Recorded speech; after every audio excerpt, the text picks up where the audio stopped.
And truly, what I got going on at home. I do know, big. No, you don't, Michael. This has gone on too long. Like and subscribe right now, or this spider will crawl on your face when you're sleeping. 90 Day Fiancé is obviously over the top with exaggeration, oozing chaos and drama in order to attract viewers. However, there are other things that fans do not expect as part of the show's package. In today's video, we'll take a look at the shady business that TLC tries to keep hidden from its fans. So, let's roll. Manipulation of the system. Fans fell in love with Matt and Allah. They were called the show's greatest couple.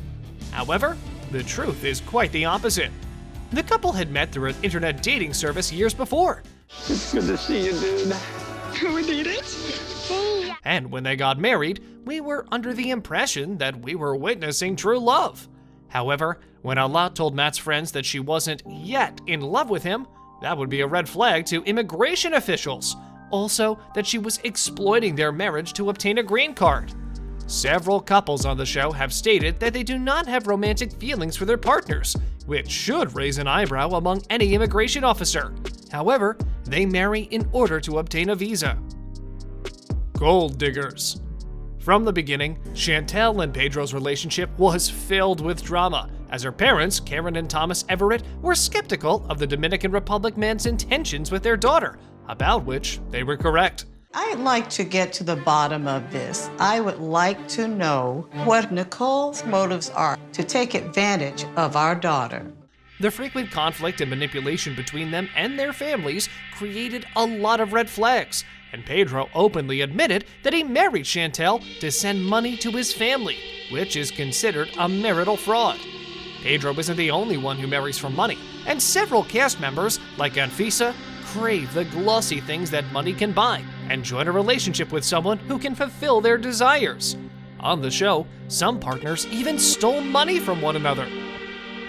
Visa filled before meeting each other.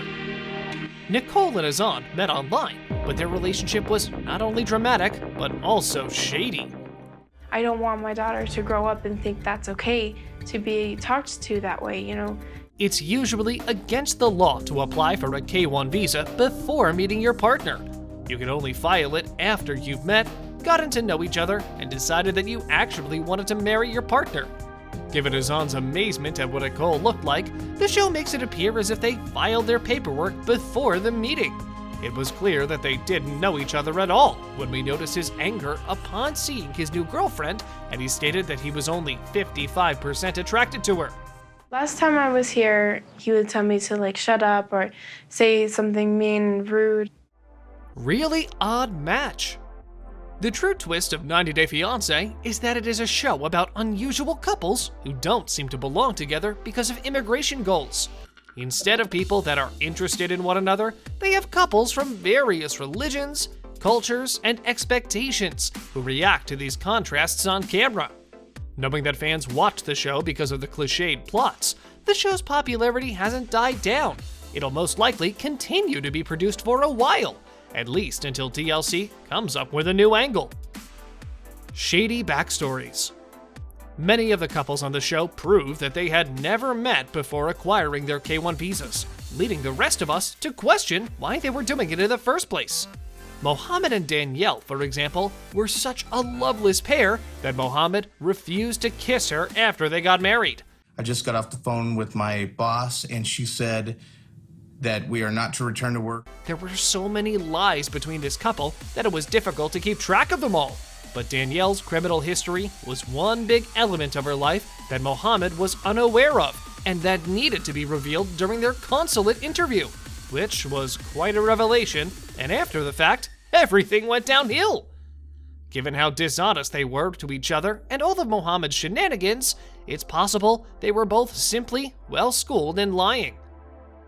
Faking caking. Some of the relationships on the show are so obviously staged that it appears as if TLC merely picked folks at random and offered them the job in exchange for some publicity. What? Where are you going? I'm going to get my wallet. Bring me my red bag with my makeup. Can I have a key? While some false relationships, such as Jorge and Anfisa, look to be fake on the inside, but are skillfully constructed on the outside by the couples to get something from one another. Others, like Mark and Nikki, make you ask how they met in the first place. Let's not even talk about Larry and Jenny. They act as though they actually hate one another. And while we've all known couples who started off madly over heels only to grow a profound dislike to one another, we all know that Jenny seemed to have disliked her partner from the moment she saw him. Well scripted.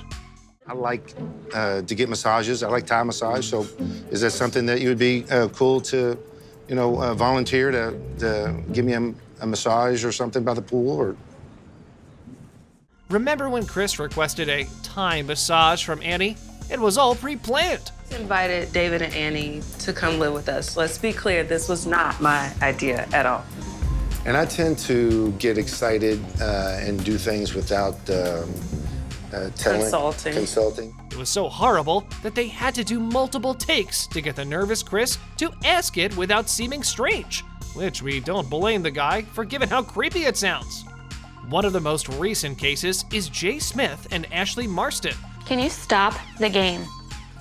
Well, you aren't saying nothing. I thought You pay zero attention to me, you know that, right? Where Jay blamed their infidelity on the 90 Day Fiancé team.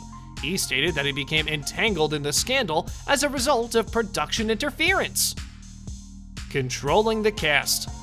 Have you ever noticed how all of the women on the show appear to be crammed into a boxcar? My dad can't come till January. Babe, you know that. No, I don't. How was I supposed to know that? I don't get it.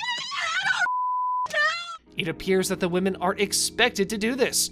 Anfisa described her experience with the show as very uncomfortable and encouraged viewers to tell the production so she would no longer have to sit in that position. The reason for the women's sitting positions is unclear. Some fans believe it's to make them more desirable, while others believe it's just to make them appear more casual.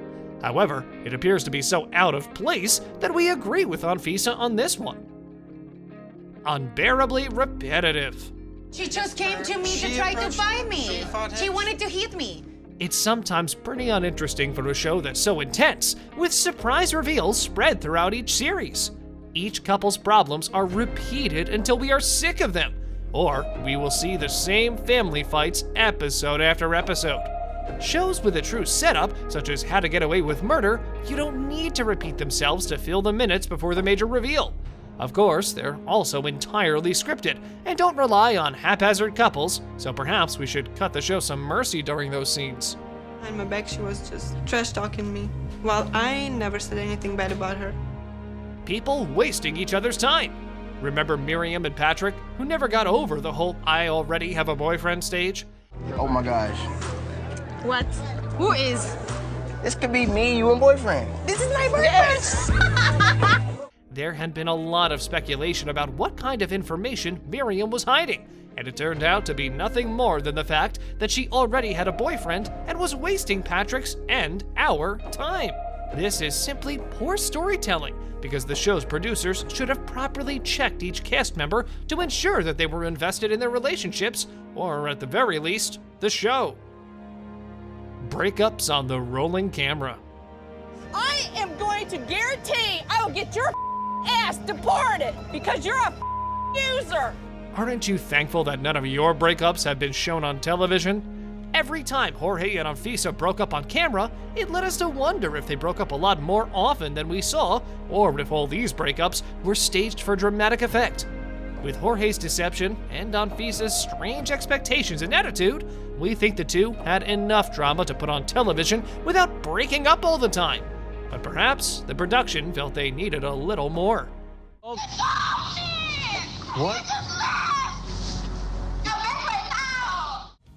Large age gap. Although age is simply a number, there is a sort of man who loves to mold and dominate a woman, which is a whole different area. And we all know what a 90 Day Fiancé smells like off of it. We turned away from 58-year-old Mark's treatment of 19-year-old Nikki whenever they were on TV together.